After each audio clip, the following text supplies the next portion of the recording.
So the question is, where's all this money going? And one of the things I've looked at in the process of looking at where all this money is going is the underground base and city infrastructure and transportation system that's been built. And I'm sorry? Yes. So we have built an extraordinary number of underground bases and supposedly transportation systems. Some of these are some of these are documented as part of the national security infrastructure. I think there are many more. So in the United States? In the United States, all over the world. But from 2021 to 2023, I took one of the smartest subscribers in the Solera Report network, and he and I spent 2 years collecting all the data and all the allegations on underground bases.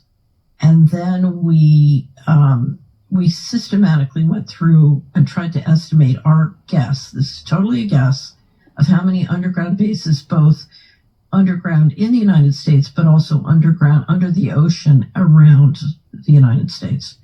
And our estimate was 170 with a transportation network connecting them. And what would be the purpose?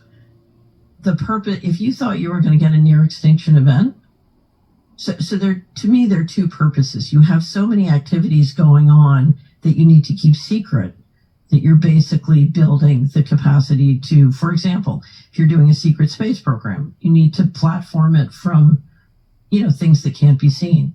But I think if you're worried about a near extinction event, that's...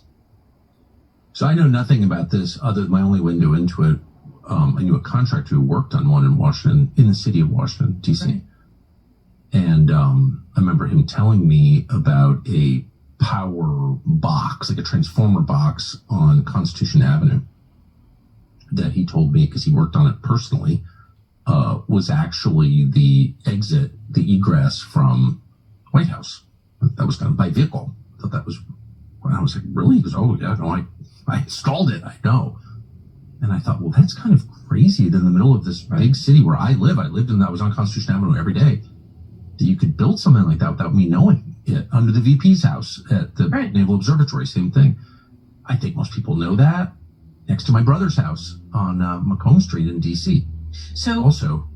But that's, I always thought that was like preparation for nuclear war. Like, I didn't really think about it that much.